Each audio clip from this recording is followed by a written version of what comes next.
really happened to the Mt03.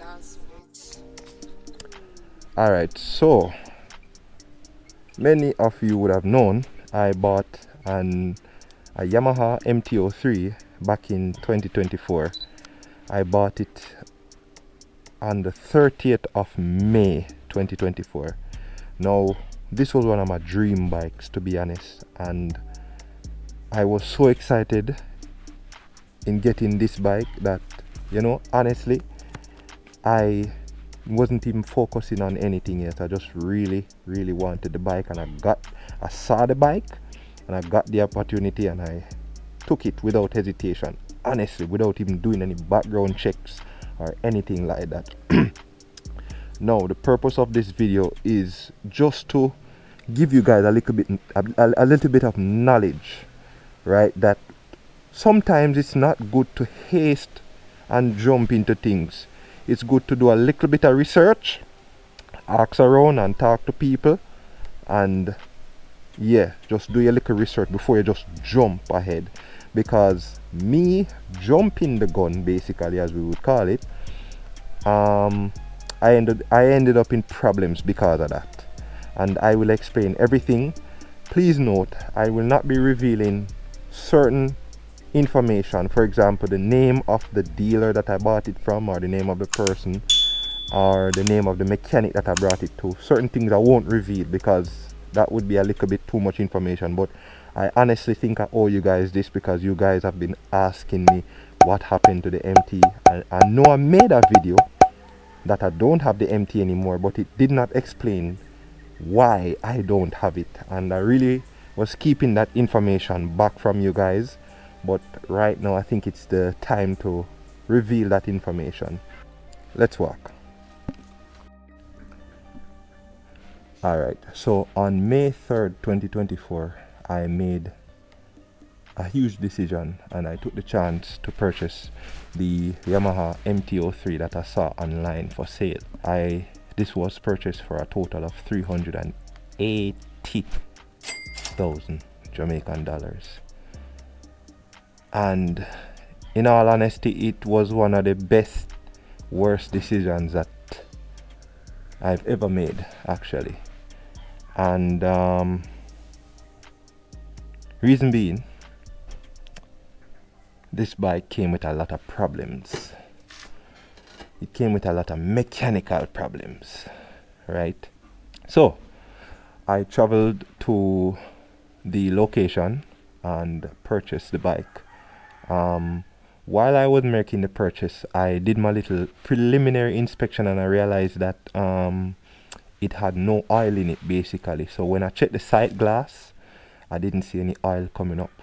So what I did was to ask them for a bottle of oil, which is basically a quart, and I had to throw the entire quart of oil in the bike to see the oil coming up on the sight glass, which isn't a good sign, right?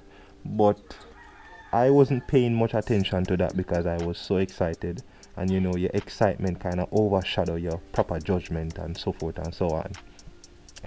So went ahead, started the bike and rode the bike around the complex. Everything felt good. The engine was powering good, the brakes were good and so forth. However, I heard a sound, and me being, I would call myself an experienced biker, I noticed that this sound wasn't normal. It wasn't normal.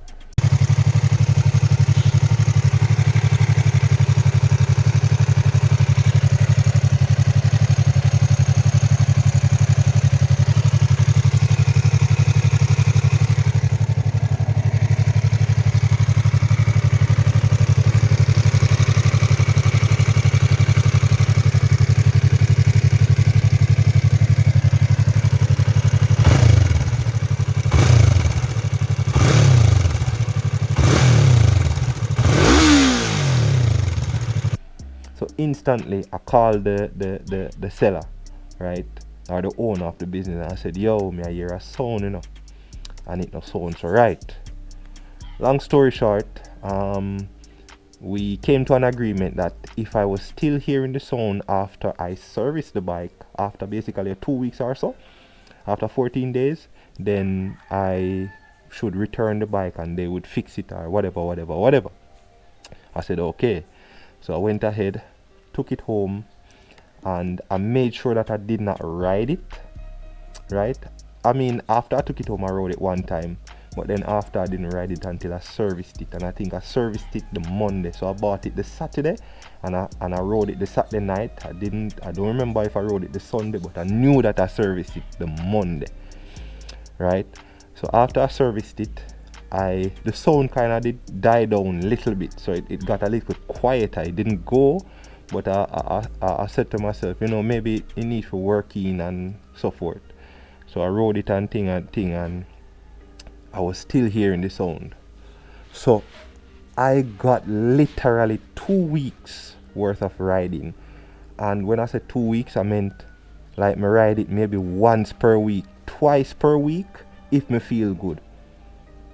Right? So you can imagine 2 weeks and I rode it only twice per week. So I only rode the bike like 4 times, basically maybe 5 times top. Call the owner and I let him know again, and I told him that I really need to carry the bike to the mechanic.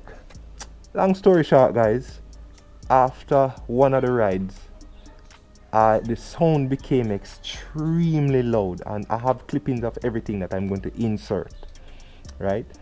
So the sound became extremely loud. I even started to see smoke from the bike, from the exhaust. I started to see smoke. So I'm like, I say, yo, this not normal for a bike of this caliber. I'm not supposed to see smoke none at all. So I say, alright, cool. Boom, talk to the owner. Them say, boom, drop it off for the mechanic. I carry it to the mechanic, blah, blah, blah. I took the bike to the mechanic on April 16th. I want you guys to pay special attention to the timeline. I bought it on May 30th. And I took it to the mechanic on April 16th, 2024. First diagnosis, we pulled down the engine like 2 days later, which was April 18th. We pulled down the engine, and the first initial diagnosis was that we saw some remains, which were copper remains, which meant that the crankshaft bearings, it spins or lick crankshaft bearings, as we would call it here. So the bearings for the crankshaft, we saw that they were replaced. Right, and our initial investigation, right, once you see crankshaft bearings being replaced, it could be wear over time, but over time means that the bike would have to be like running on the road, or you'll be riding that bike for years. Or it could mean that the bike was run low on oil. So oil starvation plus high rev will equal to very, very bad results, right? Those are the consensus. So that was the initial. So that was when we pulled the bung off the bike and we looked at the shavings and saw everything. So that was the first thing that the mechanic doing. Pull the oil and take out the oil pan, and we look in there and we see what's going on. Now the second time, it was April 25th, right? Once again, pay attention to the timeline. Right, we went ahead and further pulled down the entire engine this time. So pull down from the lower half, go straight up, right? And what we saw was alarming. Basically, the crankshaft bearings were bad, or they got bad, and whoever who repaired it or tried to repair it, they didn't do a good job, because they replaced the crankshaft bearings. However, the conrod bearings were also bad. So the conrod is what the piston sits on, right? And because of the conrod bearings being bad, the conrod, instead of being straight inside the engine, inside the cylinder block, it was lean. So because it was lean, the piston kept rubbing inside the cylinder. And because the piston kept rubbing inside the cylinder, basically we call it sleeve. So the piston sleeve the cylinder. So basically that little rub down part, it caused oil to come through the inside the cylinder, thus causing the white smoke. Because when the spark plug ignite, it burned the oil, and all of that, and it caused a little smoke that I was seeing, right? So everything wasn't being burned properly, and the bike was also losing power as well, right? So within this whole time, from we did the first pull down on April 16th, me talk to the guy, me talk to the person, and them say, yeah man, they might buy the parts. Instead of replacing the engine, they were going to buy the parts. And I'm like, okay, cool. They're the ones paying for everything, so you know, I couldn't stipulate what they should do or not. So every week I kept checking in, yo, what's going on with the parts? Them say, yeah man, the parts are reaching the next 2 weeks. Every single time I kept checking in, they said that the parts gonna reach the next 2 weeks. Now look at this timeline. The bike was dropped off on April 16th. Work began on April. The bike was dropped off April 16th. We pull it down the first time April 18th, and the second time we pull it down was April 25th.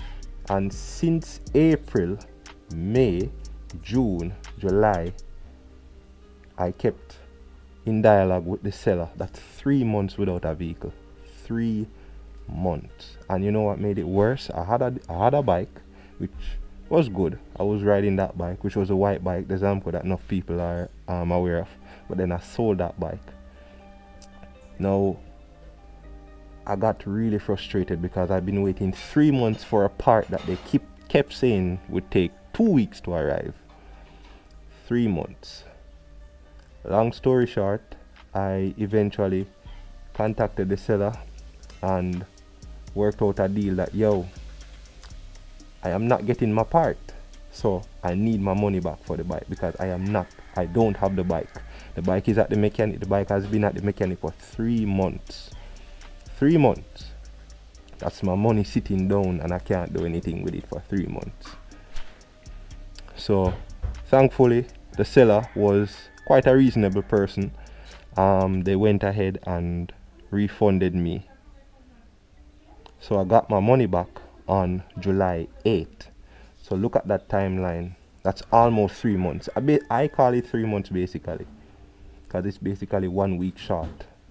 1 week short of 3 months. So 3 months and I got my refund back. But at that time I was just frustrated and couldn't bother anymore. So basically what I did, I banked my money and I saved on it and I bought a car. So I will introduce the car to you guys. Well, the first car that I bought, I can't introduce to you guys anymore because I sold it, which was an older model car. I sold it and bought a newer model of the same type of car. So that I will introduce to you guys in short order. So basically what happened with the Mt03, it had engine problems from the get-go. I tried to work things out with the seller. Things didn't work out basically because I know they haven't gotten any part. I don't know what happened to the bike right now, guys. Please don't ask me. From the second time I pull it down, I kept going back one and two time, but then I stopped. So I don't know what happened to the bike eventually, if they got the part or if they sold the bike or what, I don't know. But that is really what happened with the Mt03.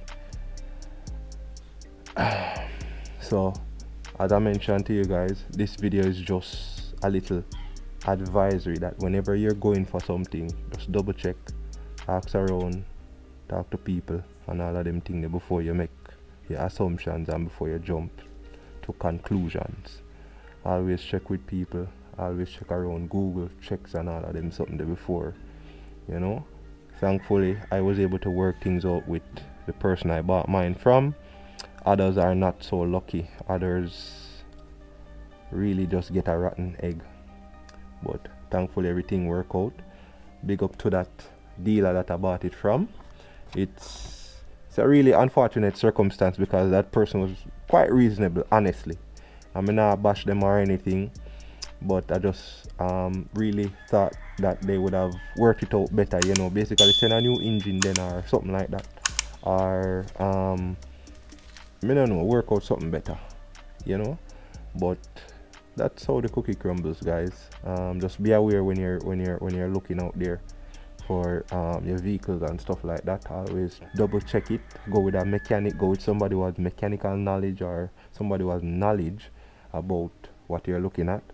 And yeah, take your time and do your research. But that's it for now, guys. Any further questions, just drop them down in the comment section, let me know. Right now I'm tired. So I hope this clears up everything, and sorry for not being honest with you guys from the get-go, you know. But peace and love, blessings and respect outside.